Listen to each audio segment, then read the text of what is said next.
Today's episode is sponsored by P3R because they are gearing up for the marathon. The Dick's Sporting Goods Pittsburgh Marathon weekend of events all goes down May 2nd and 3rd.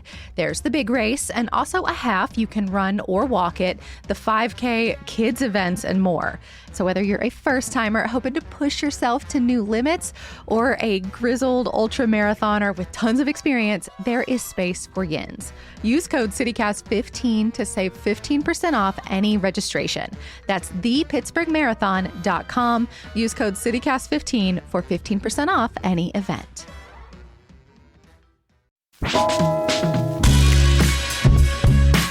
This is CityCast Pittsburgh. I'm Megan Harris, and here's what Pittsburgh's talking about. Our state could be getting 2 new detention centers. They're part of ICE's expansion all over the country, but especially here in the Commonwealth. The federal government has been quietly buying warehouses, including 2 in central and eastern Pennsylvania. Safe to say, a lot of local leaders, including Governor Josh Shapiro, are not thrilled about this. But do they have any power to stop it? Or can they have any say in how these spaces operate? To find out, we are sharing an episode from our friends at CityCast Philly. Host Renee Nari is talking to 2 Spotlight PA reporters about what we know so far, Gabriella or Gabby Martinez and Kate Huangpu. Gabriella and Kate, thank you so much for joining me today. Is it unusual for the federal government to purchase warehouses that could be used for immigration purposes? Gabby? Yes. So it is unusual, and there's still a lot of, question marks about how these warehouses are going to be converted in Pennsylvania specifically, and if it's going to be a private company that's going to run the prisons, if it's going to be operated by ICE directly. It is unusual just because of the massive amount of people that ICE wants to detain in these warehouses. And Gabby, is this happening in other states? Yeah, it's happening across the country. We know from a memo that the New Hampshire governor released that they're acquiring 8 large detention centers and 16 processing sites. And they're in different states.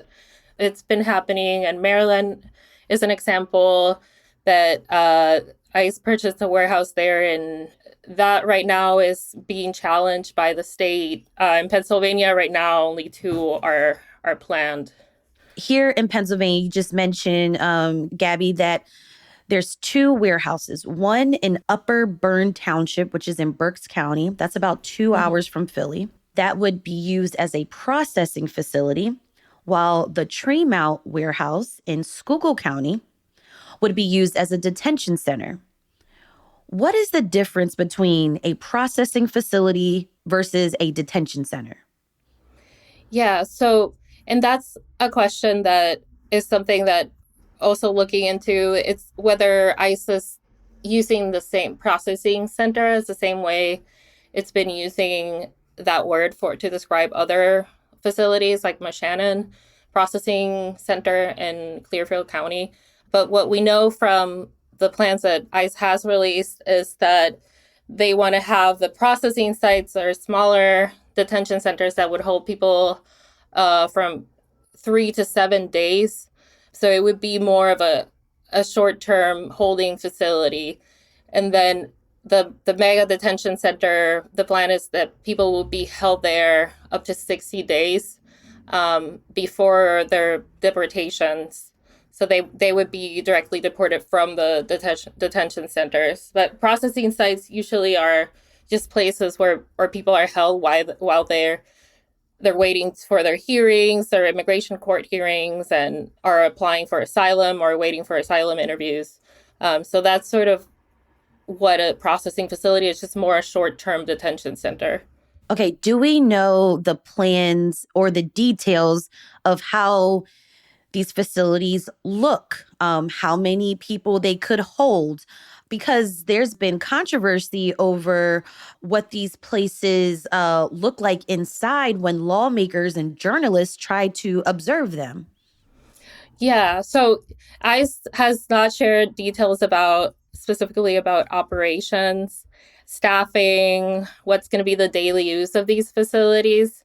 We know that the from a letter that was sent from DHS to the Pennsylvania Historical Museum Commission that they want to build some new spaces inside of these warehouses to include cafeterias, offices, obviously bathrooms, and just different spaces to make it into a detention site. And outside, they want to build fencing and they want to install security cameras and things like that. So like we know from like what they're describing, just sort of basic details about what they're planning to do, but we still don't know also what type of population they want to house. Well, we know from like a recent town hall in Schuylkill County that they said that they're not going to be holding families and children, which would make it a very, if it were that, it would be a very different type of facility because it would probably need licensing from the state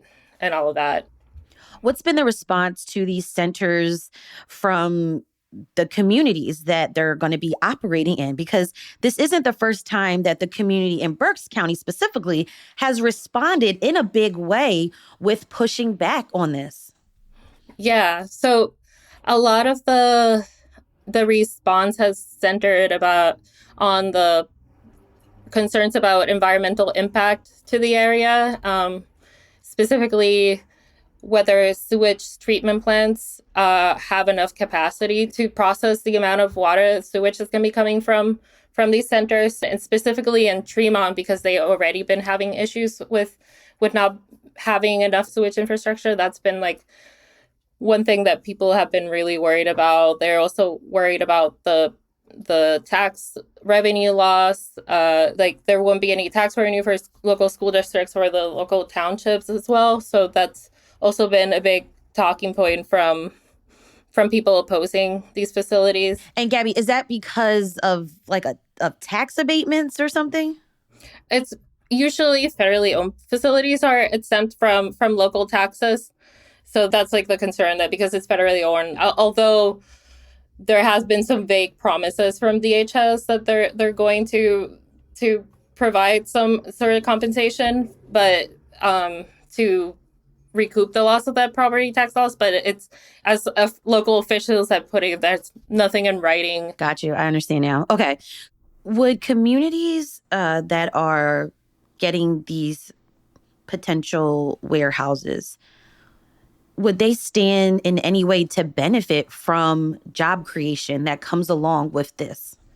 That is what ICE is saying. In the statements that they have sent to me, they given some numbers on like job projections. Some of the job projections, I think it was like more than 1,000 jobs in Upper Burn Township, and it's the amount of jobs are kind of the same as the amount of the population in that township. So I'm not really sure how like these small communities absorb like the big amount of jobs that the ICE is projecting for them.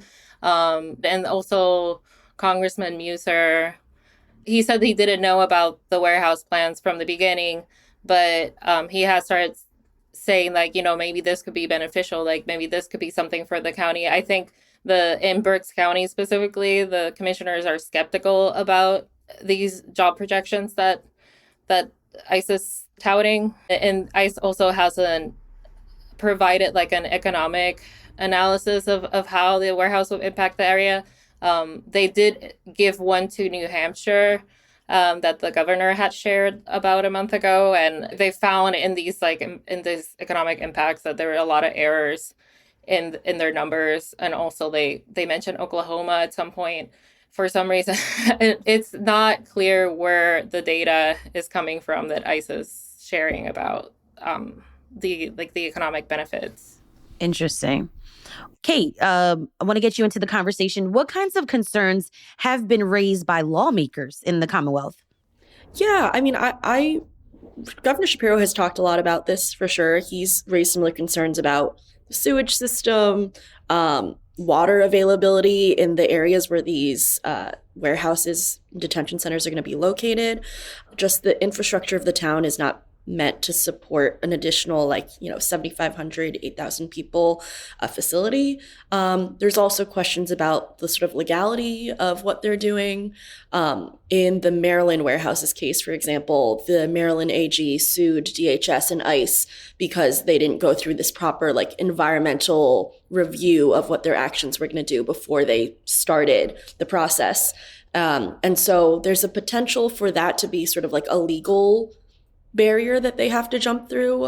Those are the overarching sort of logistical concerns thus far. I think broadly speaking, there's definitely just also been concerns by lawmakers about what ICE is doing, having more ICE presence in Pennsylvania, whether that's boots on the ground or these warehouses. But it's sort of up in the air as to what next steps look like. And from your reporting, Governor Josh Shapiro responded by writing a letter to the then Homeland Security Secretary back in February. What did the letter say? Yeah, the letter was basically we don't want this here. We don't have the resources for this here. Please do not do this. Please do not come. Did he receive a response? No. DHS has been pretty silent thus far on what these plans look like. I believe they published a report back in end of December, but they didn't really include that much detail about what that would look like, what the timeline looks like, anything like that. So Kate and Gabby, is this all happening kind of without warning to local and state authorities?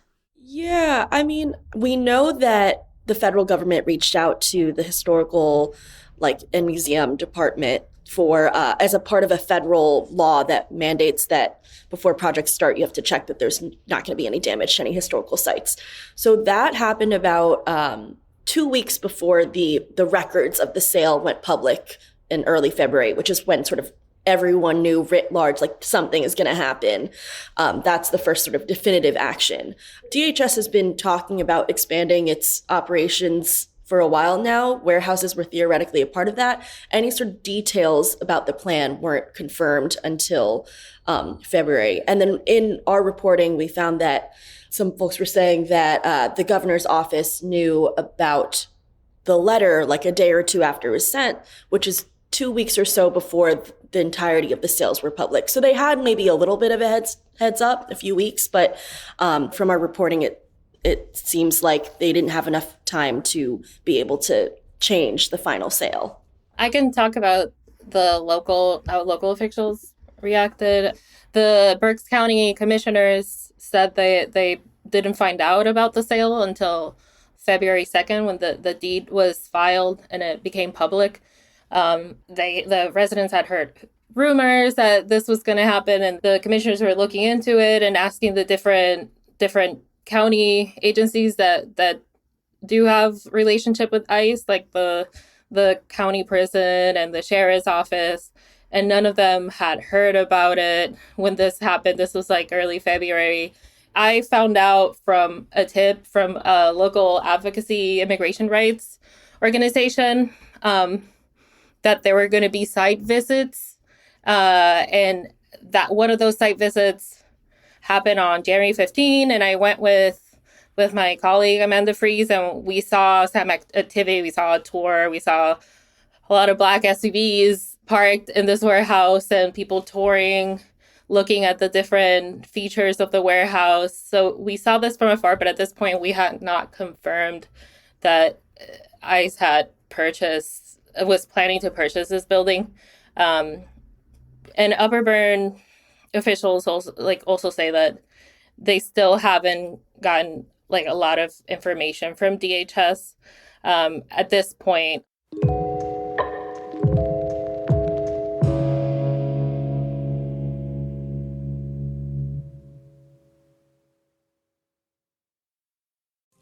Today's show is supported by the Carnegie Library of Pittsburgh. Think about the last time you walked into a library. Maybe you were picking up your next great read, bringing your child to story time, studying for a test, or just looking for a quiet place to focus. In Pittsburgh, a lot of great stories start at the library. At Carnegie Library of Pittsburgh, people of all ages come to read, learn, and discover something new. And April 1st is Library Giving Day, a nationwide day to support the libraries that help our communities grow. Your gift keeps books, programs, and essential library services free for everyone. From early literacy to tutoring, job resources, and engaging learning opportunities that spark curiosity. So mark your calendar for April 1st. Donate at carnegielibrary.org/give. That's carnegielibrary.org/give to support Carnegie Library of Pittsburgh on Library Giving Day. Today's show is supported by the Westmoreland Museum of American Art and their upcoming floral exhibit, Art in Bloom.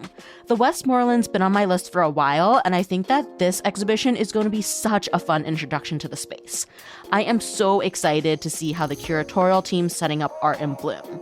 There's going to be these elaborate creations from floral designers who are all taking inspiration from the art the Westmoreland has on display. And you can vote for your favorite floral design in the People's Choice Awards. Sign up for floral arrangement workshops and demos, or just lean into the spring theme and celebrate with a tea party at the museum. Art in Bloom is running for just 5 days, so don't miss your chance to bask in all the colors and all the pretty scents.